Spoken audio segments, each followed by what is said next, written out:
Olá, aqui é a Letícia Shin, do Terapia no Japão. Eu sou uma psicóloga brasileira morando no Japão e hoje eu quero conversar com você sobre a velhice, sobre as dores da terceira idade. Na terceira idade, tudo se transforma e o apoio daqueles que estão por perto pode fazer toda a diferença.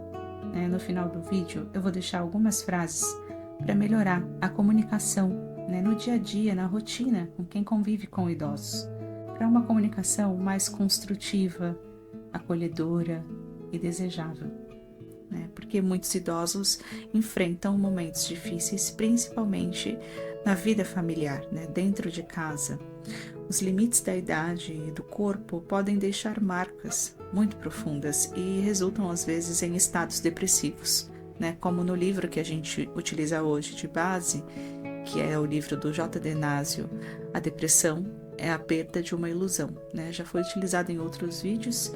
Naquele vídeo, a diferença da tristeza e depressão, vou deixar o link aí. Mas é importante que a gente reflita um pouco sobre esses pontos.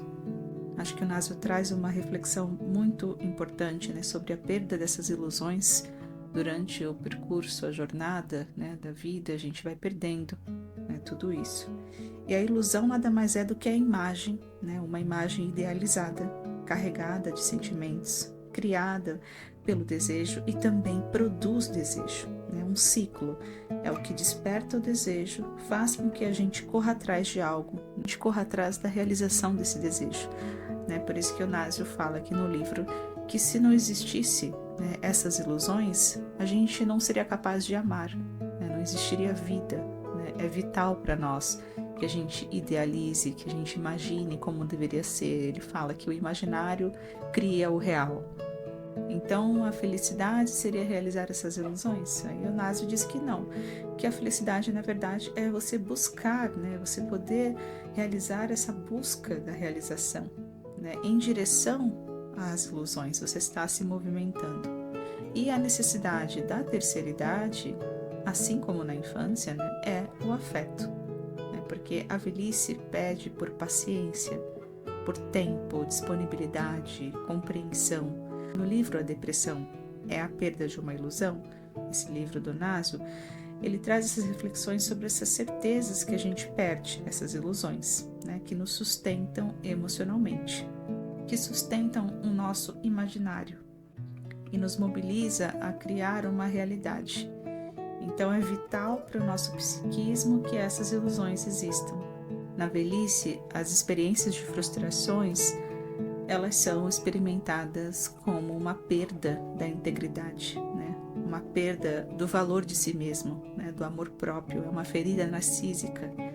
Essas perdas dessas ilusões narcísicas, de um eu grandioso, é constatar, de repente, a nossa fragilidade e como a vida é breve. Então, às vezes, você tem muito mais essa noção de que está acabando quando você está envelhecendo.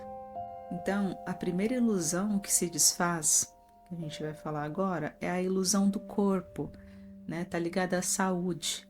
Então, a perda da vitalidade, daquela energia, da força, da beleza, da potência, da independência, autonomia, tudo isso é vivido como um luto, ter que aceitar uma nova realidade, que eu não posso fazer tudo sozinho, que eu não consigo, que eu tenho limitações, e essas limitações foram impostas pelo tempo.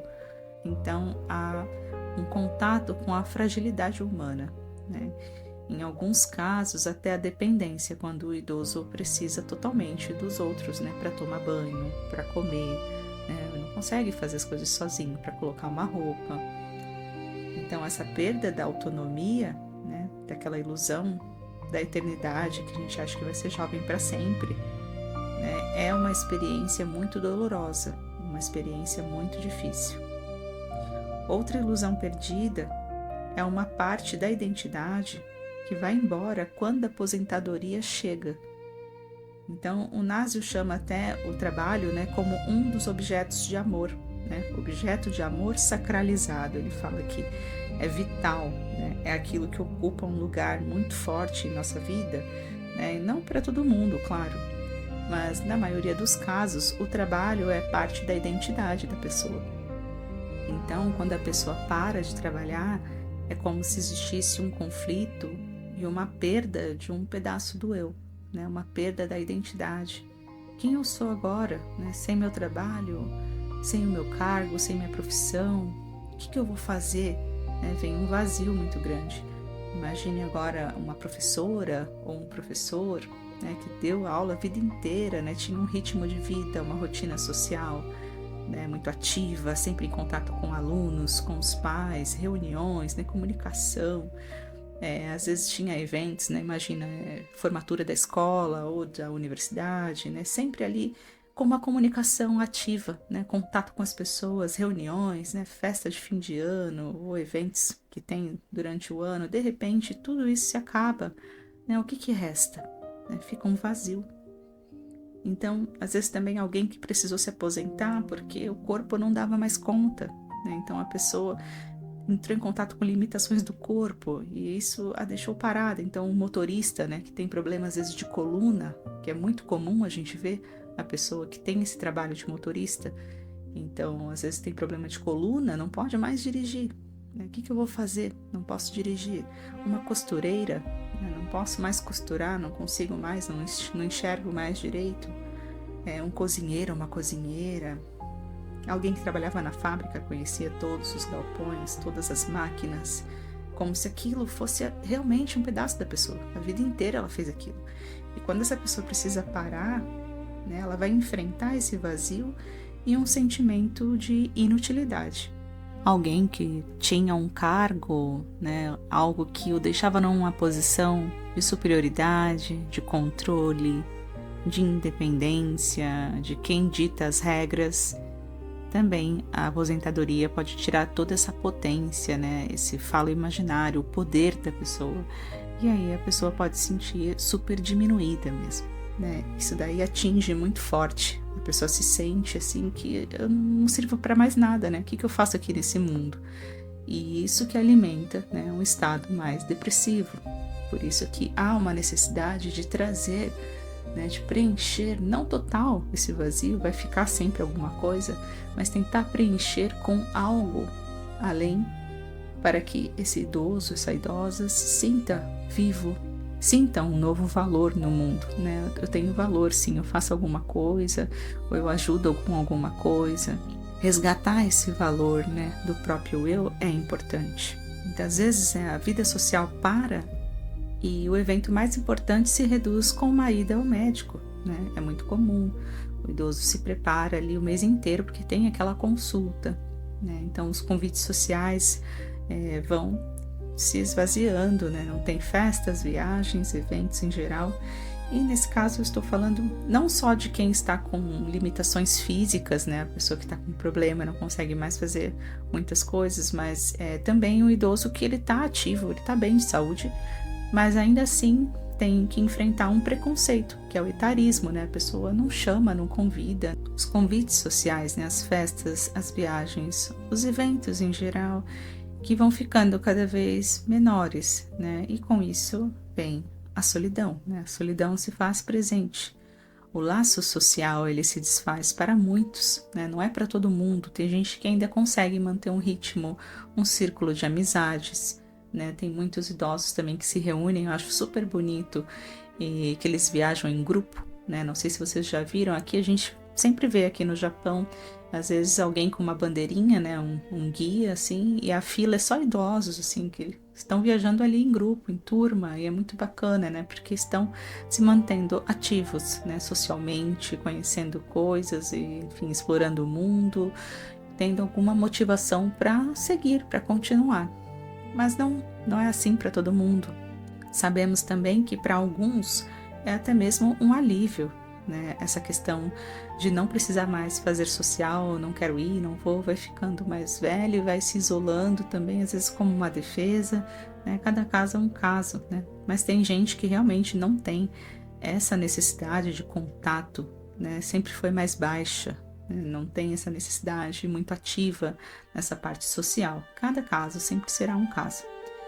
Nós não estamos generalizando, mas é uma fase da vida que há sim um declínio nessa parte social, né? Mas sim, a gente precisa pensar né? O que é mais comum a gente presenciar aí?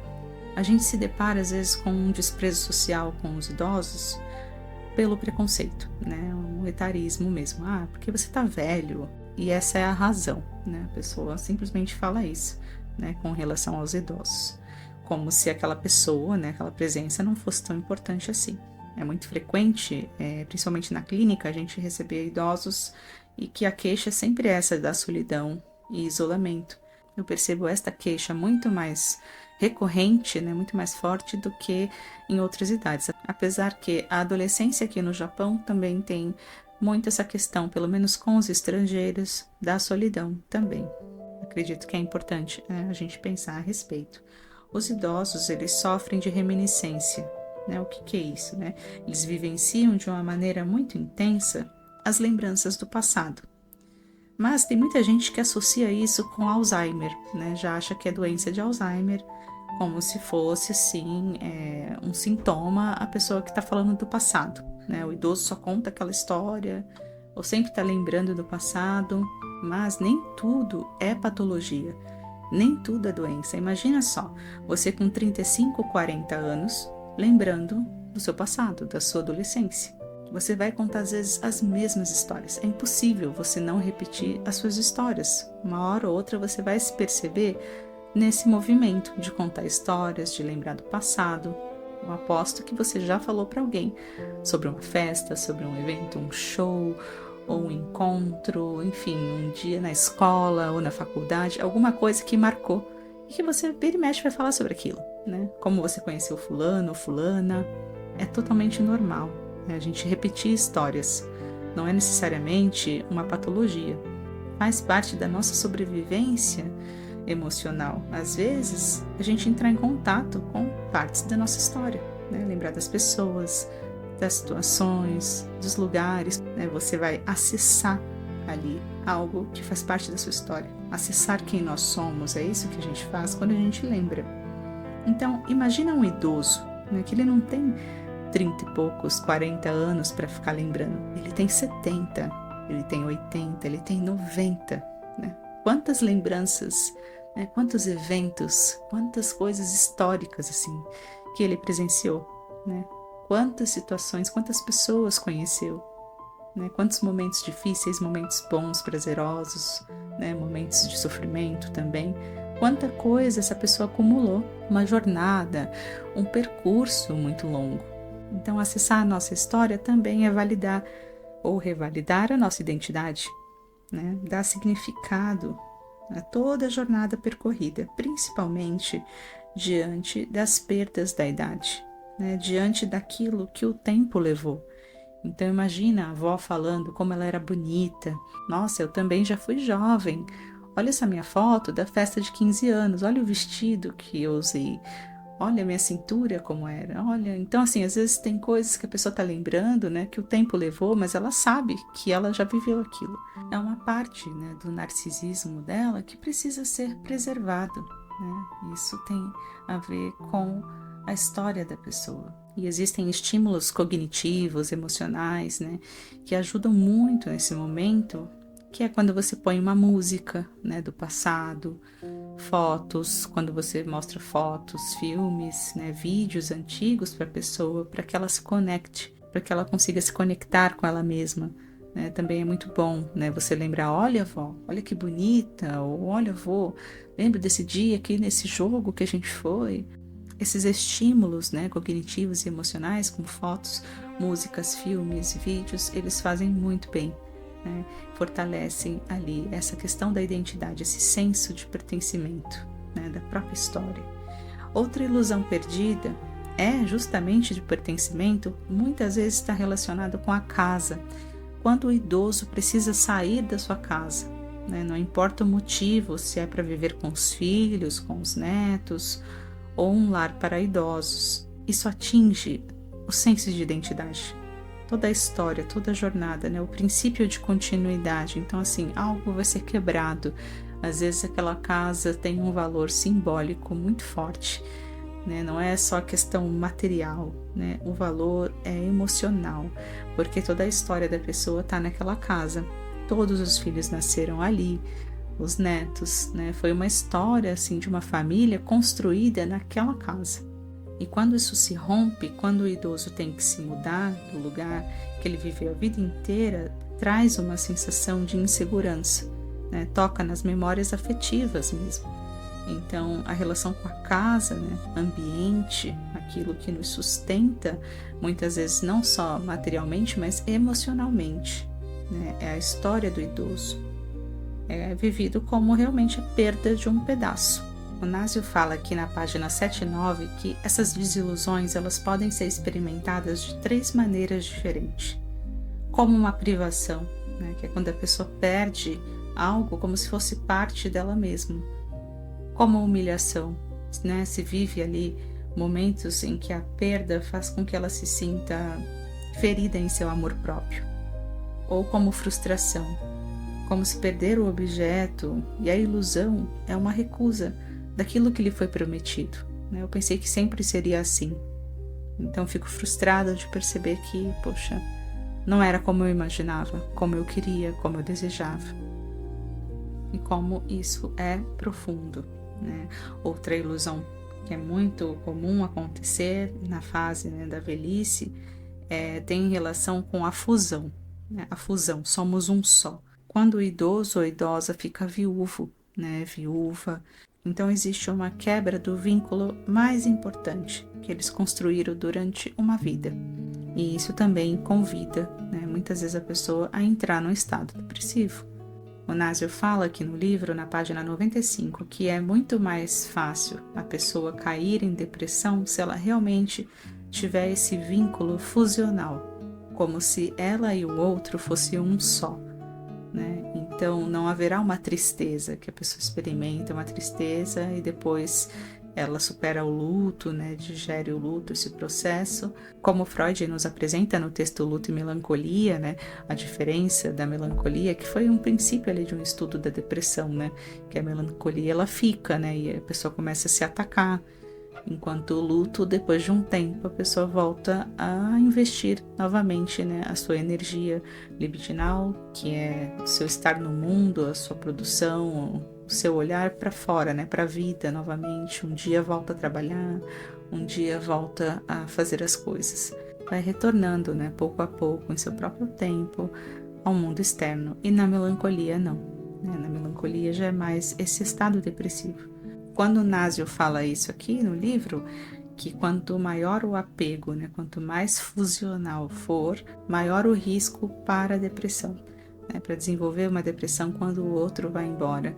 Então não é raro a gente presenciar muitos casos de quando um idoso, né, falece, quando um idoso morre, o outro morre logo em seguida, né, porque realmente funcionavam desta forma, como uma fusão. Então é muito comum a gente ver isso, né? Uma senhora que ficou viúva, logo depois ela partir, né? Ou um senhor, enfim. Então muitas vezes, né? Essa morte do outro é o ponto de partida para um adoecimento psíquico e físico, né? A gente se depara com esses casos, né? Frequentemente, de quando um vai embora, o outro também vai. Todas essas dores da terceira idade, elas ficam mais difíceis quando existe um agravante, um cenário familiar tóxico, né? Que é isso que a gente vai falar aqui no final, algumas frases que a gente pode melhorar um pouco esse ambiente, essa convivência com idosos. Então, assim, se o idoso sofre, né, abusos psicológicos todo dia dentro de casa, tem gritaria, tem agressão, tem falta de paciência, tem isolamento, né? Deixa num quartinho, não inclui nas comemorações, celebrações da família. É uma prática de violência, né? Sim, psicológica. Quando a família não consegue oferecer, né, apoio, afeto, empatia, compaixão, quando o afeto desaparece, o desprezo ele reina. Então, o desprezo, o apontamento das falhas, dos tropeços, dos erros, né, tudo vira um motivo para maus tratos. E esse cenário de humilhações constantes, né, diárias, isso vai adoecendo psicologicamente qualquer pessoa, né, não importa a idade, mas principalmente na velhice, né, o idoso ele já se sente inútil e torna-se uma pessoa mais vulnerável, né, a um rebaixamento da autoestima. e com isso uma predisposição, né, a estados depressivos, né, a sentimentos muito graves, até mesmo ideação suicida. Isso pode acontecer também, né, nesta fase do idoso. Então, o ideal é que a comunicação seja feita com o máximo de empatia, né, com acolhimento, paciência, por mais difícil que seja, né, a paciência precisa ser prioridade, né, para que não se agrave esse adoecimento. Sabemos também que em muitos casos não é uma convivência boa, né, saudável, desejável por conta das mágoas do passado, né, da história familiar, mas nada justifica, né, os maus tratos aos idosos. Então, é importante que se ofereça um ambiente com uma rotina construtiva, né, favorável, né, uma rotina com mais respeito, gentileza. É o mínimo a oferecer para quem passa a ocupar agora esse lugar mais invisível na sociedade. Invisível porque perde o seu valor diante da sociedade de consumo, né, da sociedade da velocidade, da produção, né, uma sociedade utilitarista. Você faz o quê? Você serve para quê, né? Você compra o quê? Você vende o quê? E também para quem vive de imagem, né? Então o idoso é descartado. Dar valor para as experiências, né, para a sabedoria no mundo atual é uma coisa muito difícil, né? Uma missão difícil. Como se o conhecimento empírico fosse desnecessário.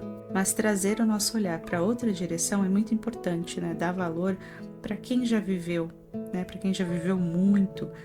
Também deveria ser uma ambição, né? Um lugar que a gente gostaria de ocupar um dia, quem sabe, né? Dar valor para os mais velhos. É preciso olhar em outra direção, né? Contribuir de alguma forma para que essa fase, né, a velhice, seja vivida com mais dignidade, né, com dignidade e afeto. Afinal, se a gente tiver sorte, né, nós também iremos envelhecer. Então, agora eu vou trazer algumas frases que podem ajudar, né, a melhorar a comunicação com os idosos no dia a dia, que vai favorecer, né, fortalecer a autoestima e não destruí-la, né, porque a perda da autoestima, né, a perda dessas ilusões narcísicas resulta em estados depressivos, né, como o Nasio fala aqui no livro. Então é importante a gente cuidar disso. Então a primeira coisa é que você evite falar, né? Mas você já esqueceu? Eu já te falei sobre isso. Nossa, você está perguntando isso de novo, tá ficando caduco, hein? Tá ficando caduca. Quando você fala dessa forma, você está dando ênfase na falha cognitiva, né? Na memória, na atenção, na percepção, os erros, as limitações da idade ganham destaque ao invés do idoso se sentir acolhido, né? Ele vai se sentir sempre desvalorizado, né? Essa é a escuta, né? Que ele não serve para nada, que ele não sabe, que ele não tem valor. Prefira falar assim: ah, tudo bem, vamos falar mais sobre isso. Ah, tá bom, eu vou te contar. Ah, eu vou te falar. Ah, se não lembra? Então vou te falar. Ah, então vou te contar. Ah, vamos lembrar juntos desse dia, ou deste tema, deste assunto. Acolher e validar sempre vai ser, né, a melhor opção. Se você puder oferecer a paciência, né, porque isso é uma forma de cuidado, é um afeto. Evite falar: nossa, você já me contou essa história. Nossa, o senhor, a senhora só fala sobre isso. Parece um disco arranhado, né? Outra vez esse assunto. Deixa que eu faço, você não sabe, você faz errado. Ah, não, você vai se machucar, né? Infantilizando também, né, o idoso. Quando você fala isso, que você impede uma ação ali, um movimento. Essas falas, elas parecem muito mais um ataque, né, do que um cuidado. Não tem cuidado, né? Apenas diminuem o valor do outro. Prefira utilizar: eu te ajudo com isso, né? Podemos fazer isso juntos. Deixa que eu faço para você, deixa comigo. Hoje eu tô com muita energia, muita força. Você gosta muito de falar sobre isso, né? Eu gosto de ouvir suas histórias. Quer dizer, você estimula que a pessoa continue falando, continue trazendo o que ela tem para trazer, né? Essa história repetitiva que a gente já falou aqui. Então, você oferece cuidado, paciência, compaixão, compreensão e humanidade, né? Quando você tira o seu pé do acelerador antes de passar por cima do idoso, você escuta, você, né, valida o que ele disse, você continua ali no assunto. que às vezes a pessoa ela tá se sentindo assim, tão à vontade para falar aquilo com você, e aí você corta, e aí você responde de uma forma ríspida, e isso vai inibindo, né? Vai isolando ainda mais, vai fazendo com que ela não queira mais falar, e isso vai produzindo, né, sentimentos muito negativos, destrutivos em relação a ela mesma. Então a gente precisa combater esse tipo de comunicação, né, no dia a dia, comunicação destrutiva, não precisa, né, e sim uma comunicação acolhedora, né, que valide o outro, que enfatize as coisas boas que ele traz, ou coisas ruins, mas enfim, deixa a pessoa trazer. É muito importante que o idoso possa ser ele mesmo. A melhor postura sempre será a do acolhimento, né, a paciência, porque isso é uma expressão de afeto, é uma expressão de amor, é uma expressão de cuidado. Então o vídeo de hoje eu fico por aqui, né? Foi um vídeo mais longo, mas acredito que seja muito importante a gente pensar a respeito, né, da forma como a gente trata o idoso e que se a gente tiver sorte, a gente vai chegar lá também algum dia, né? Como que a gente quer ser tratado, né? Com certeza com mais respeito e dignidade. Então é isso, curte, comente, compartilhe, se inscreva no canal, né? Envie esse vídeo para quem você acha que deveria ouvir e até o próximo vídeo. Um abraço.